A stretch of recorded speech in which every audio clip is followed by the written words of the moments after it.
Hello and welcome. In this video, I'm going to show you some of my workflow ideas for my home concert live sets. I asked you to put in some questions that I should answer for you, and today I will address 3 topics that you asked me to talk about. The first one is, what am I doing with the Push3 in my live set? I need to say that the Push is probably the most important piece of equipment that I use in my live sets. It is always sitting right in front of me here on the desk, and I literally control everything in my live set with this controller. Let's take a look here at the live set. You see that I have some blue clips here and some yellow or white clips there. And this means that this is track number 1 or part 1 that I'm playing, and this is part 2. What I'm not doing is something like this to have scenes or something. That would be very complicated. Instead, I have all the clips that I need in one row. I also try to make sure that I don't have more than 8 tracks for a part, because then I would need to switch the pages all the time. I want to have everything that I need for one part of music on one page of the controller. Let's take a look at what is actually inside these clips. When I start a new part of a concert or a live show, I want to be sure that something happens that I can build something upon, like a foundation or a basis. So the first clip starts a pad sound, in this case from, I think, a free software from Maturia. I'm not sure if it's actually free. I didn't pay for it, but I think it's part of a bundle that I have, not sure. These are just 2 chords playing in the background. And from there, I could spontaneously decide what to do next. I prepared... let's talk about this first. You see that I label all the clips. I can also switch to this page on the controller so that I can see what's inside the clips. I don't have to look on the screen, and I always know what's happening here. I also have some numbers and letters here which tell me which patches I need to go on my hardware synthesizers. For instance, this means bank 7 patch 57. I also have a program change here, which means that when I trigger the clip, the synthesizer over there automatically switches to the right patch, which is very convenient. This is a very important philosophy of me designing live sets, that I don't want to deal with things like switching patches or finding the right instruments. I want to have everything prepared so that I can concentrate on making the music. So I can decide if I want to go with the bass drone or with the piano. That would be the bass sound. It's a patch from the Jupiter 8 from Tal software.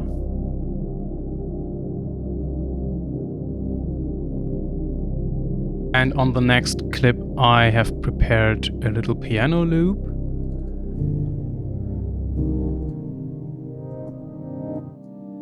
This is just an ordinary piano sound from a sample library.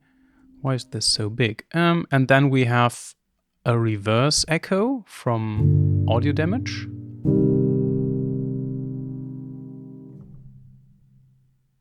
I should activate the mix. That makes it much better to hear. Yeah, there it is, the reverse echo. And then I have my Valhalla room.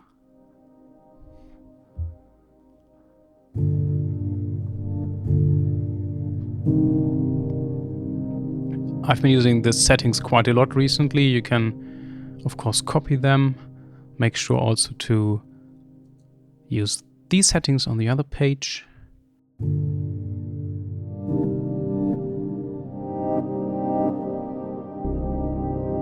Then I can, of course, control the levels of the individual sounds.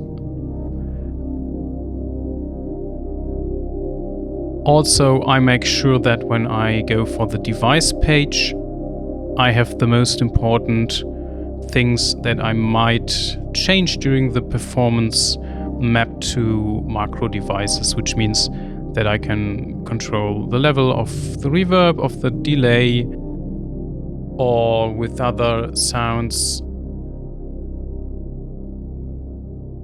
Like here, this will be in the wrong key because it's a different track.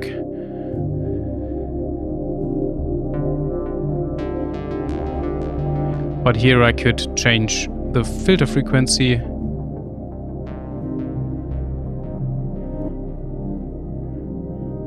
So I try to have everything ready.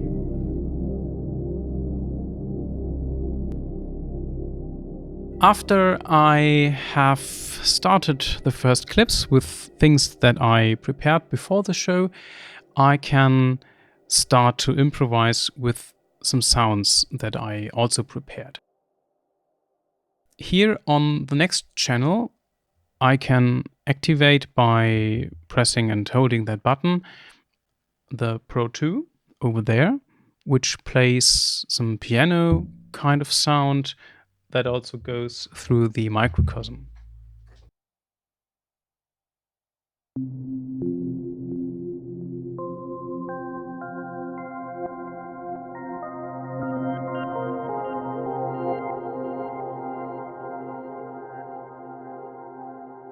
Then on the next channel, I have a sound from the Waldorf M, which I can play from the Arturia key step.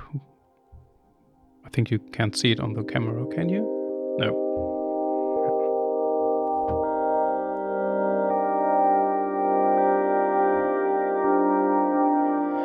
And then on the third and last channel is the Iridium keys, also with the pad sound.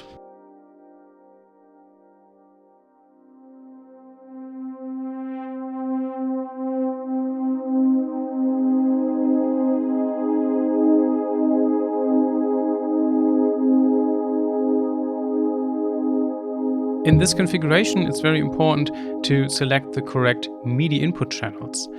You can see that I have different MIDI inputs selected, which means that only the synthesizers trigger their sounds. Only the key step triggers the M, only the Pro 2 triggers the Pro 2, and only the Iridium triggers the Iridium. This is important because if I had it to all in, on all channels, which is the default setting, and I would play something on that keyboard, it would trigger all three synthesizers at the same time.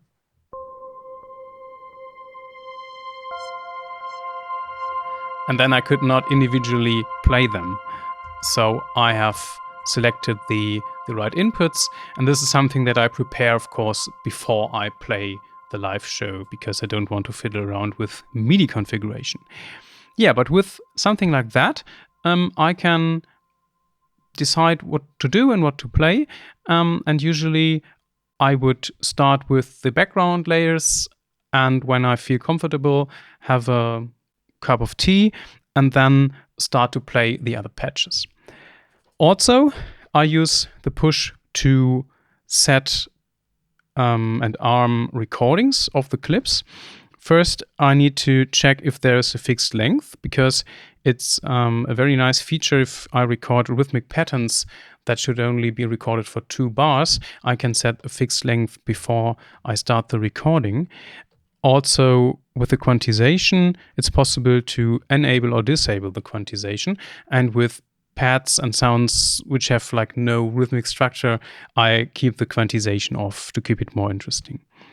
So in the live situation, I would first start with those 3 sounds and then trigger a recording for the other sounds, play something, and then hit it again to have the recording going in a loop. Let me quickly demonstrate how this would work in a live set.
I'm going to enable the recording.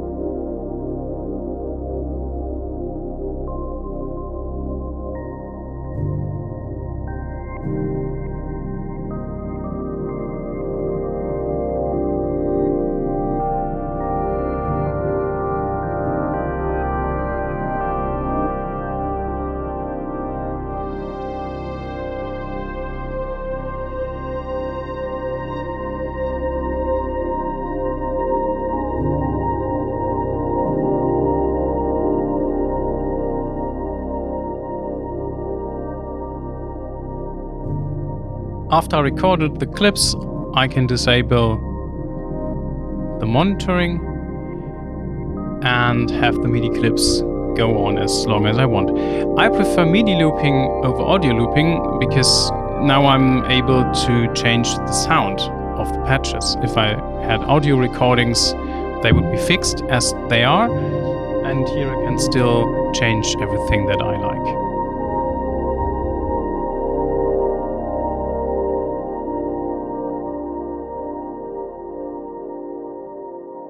Then there was a question regarding the sound that I played on the MPE pads during part 3 of the set. And to talk about this, I will first show you the other stuff on that track. The piece started with a patch from the wave state that I created. And as I told you before, there is the filter mapped to a controller. Then there is a second sound also from another wave state. This is a little bit too loud.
And then I have my lead sound.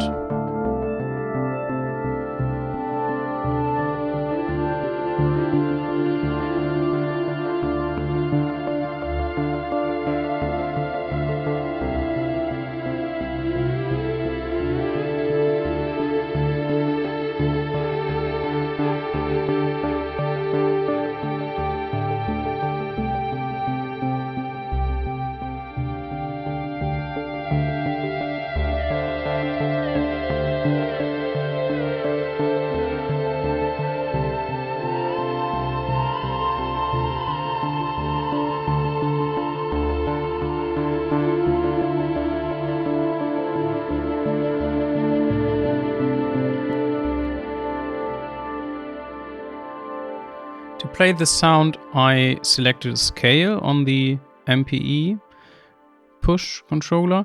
I never select scales on my hardware keyboards, but when I use this thing, it's a good idea to use scales. So it's a minor scale and the whole track is in D.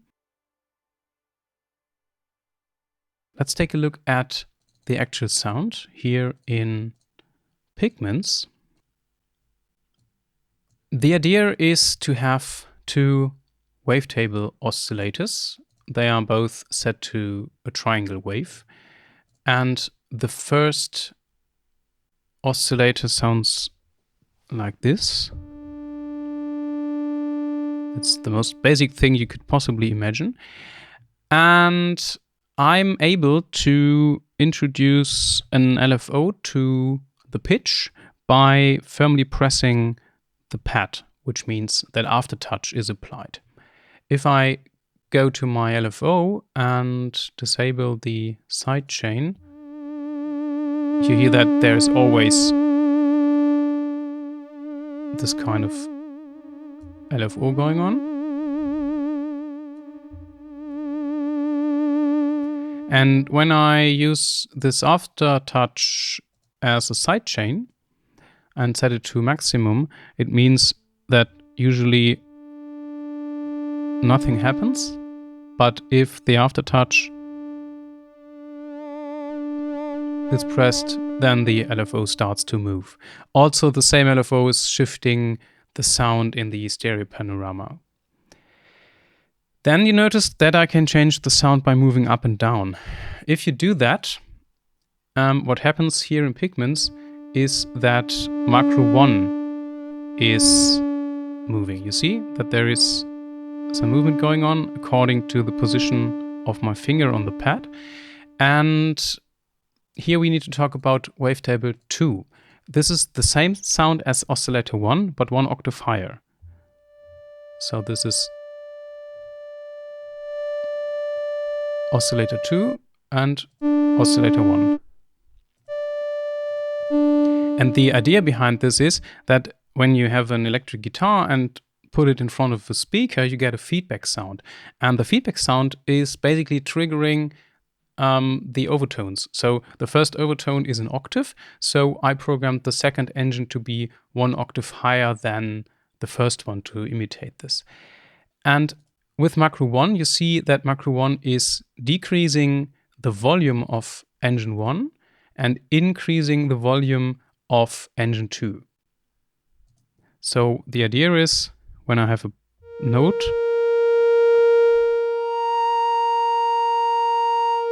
there's no pitch shifting also, it's just that two oscillators have a different set of mixing.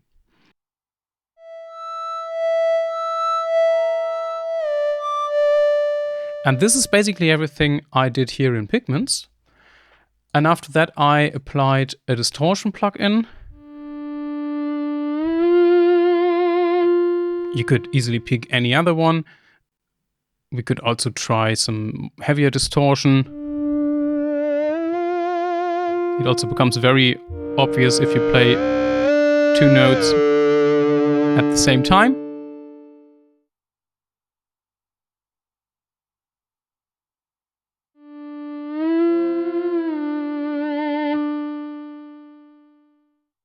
And then there is a delay from Valhalla DSP.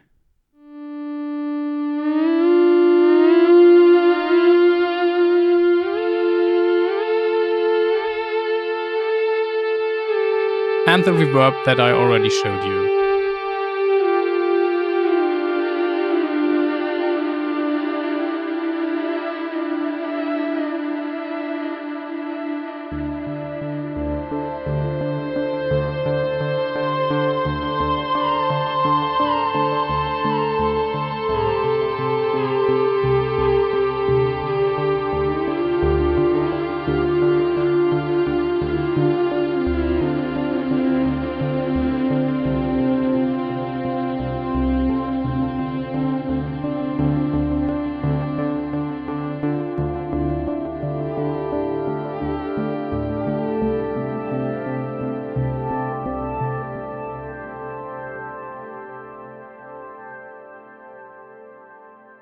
The next question was, what do you have on your master chain? The answer is quite simple. I have only 3 devices here, and I can always bring them up by pushing buttons on this FaderFox controller that I have next to my push. Unfortunately, the push controller does not allow to open and close interface windows. This is rather stupid, I must say. So I need to have a different controller here. Also, I don't want to go on this master page. Actually, I don't know where I find it. Somewhere here. Yeah. Okay. So that would be quite a mess to navigate when I quickly want to change something. So I have this controller for my master stuff. When I activate the first plugin, you see that I have an equalizer that practically does nothing. I have it so that when I play some music, I can monitor the frequencies. I have this usually on my second screen so that I can have a quick look at it and always see what's going on there.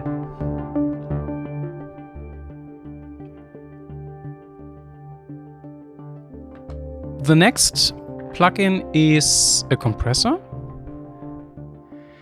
And the idea here is to have maybe 1 or 2 dB of compression to balance the levels a little bit. If you do a live stream on YouTube, it's very important to keep a certain balance or loudness, because otherwise YouTube maybe raise or lower the volume on its own. And when they start to change something about your audio, you never know what happens. So I try to give them the level that they expect. And the first thing to achieve this is by having this compressor. And I'm not doing any heavy compression, but I try to send in maybe 1 or 2 dB of gain reduction.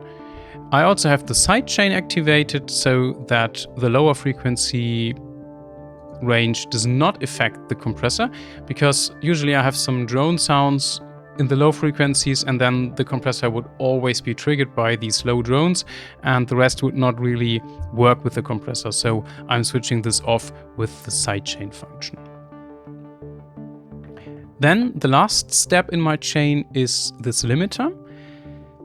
I don't want to give you a full lecture on what LUFS is. You should probably watch another video because there are a lot of people on YouTube who explain this way better than I could do.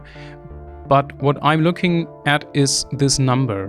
Currently it's at -17. So when I play live, I would increase the incoming gain and see to it that it moves to something around 13 or 14, maybe 15. This is the level that YouTube expects you to send audio to.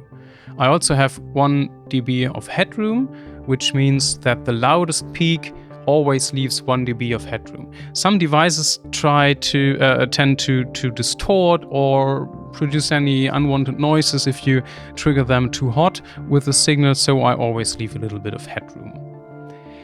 Then it's important to use an algorithm which has a low latency. There are some algorithms that have a large latency, which is bad when I play stuff live on the keys. So I usually go for the transparent mode, which has a very short latency.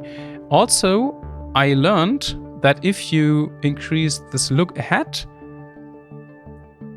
value, that you get less distortion from the limiter. I have no idea why, but if this is set to 0, and you start to drive the signal into the limiter in a way that it really starts to do something, you can easily get distortion in your signal. So I'm always having this at 2 milliseconds or so. And yeah, the rest is, I think, not too important. Peak limiting is off in my case because it also introduces some latency to the processing. Yeah, so that is the master chain. I hope you're not disappointed. There are no magic plugins there. I believe that a good sound or transparent mix is always addressed in the sound design and in the arrangement, and not on the master chain. If you throw a bad mix to master chain, it won't be it won't do much good to the signal, I think. So yeah, what I have here is just for monitoring to see what's actually going on. And then some very gentle dynamic compression in order to have a level that gives you a good listening experience. You don't want to turn up and down the volume all the time, and also you don't want YouTube to boost the signal and then add some artificial distortion or whatever. So this is usually the reason why I do this. And for music that I actually release digitally or on CD, I usually send the music to a mastering engineer so that the signal is being processed by a guy who knows what he's doing, instead of just having some fiddling around with stuff which I don't know so much about as other people do. The third topic for today is the speaker and monitoring setup. I bought the Neumann speakers, I think it's the KH120, about 10 years ago. And I was lucky to be at a store in Cologne where they had a lot of speakers in a room, and I could play them and listen to them with my own music and music that I knew very well, so that I could decide which speakers to get. I also decided to get these ones because they are quite small, and since this is not such a big space and I have to put them directly next to the wall, I wanted to have speakers with no like open reflections on the back. There are some speakers that need some space behind them, and so I wanted to have some speakers with a small form factor and the openings just on the front and not on the back. Then there is a subwoofer under the desk. It's from Adam Audio and called Sub 8. And there's nothing more to talk about. You also see me using my headphones sometimes. This is a Neumann NDH30, and I use it to pre-monitor sounds before I introduce them into the mix. Let's assume that I have two sequences running, and I want to record or tweak a sound on another sound without you hearing what I'm doing. So I can use the Q function instead of the solo function. And then when I push the Q button, I have the sound only on my headphones. I'm not sure if you can hear it. And then while the rest is already playing, I could try to find some good sequence. Also, I can trigger the metronome so I have the correct tempo. I would then set the fixed length to on, maybe to 2 bars. Also enable the quantization. And then start to record a short, Hallo Neptune, a short part.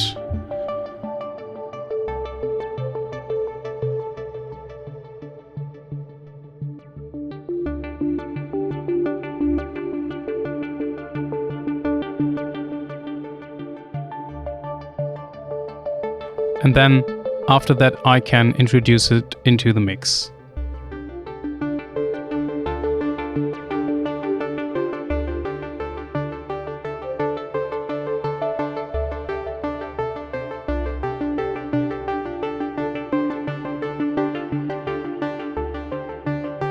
By the way, if you're wondering what this is a dedicated controller for the Tal Jupiter plugin. But I'm going to make a dedicated video about this soon, maybe also a live stream.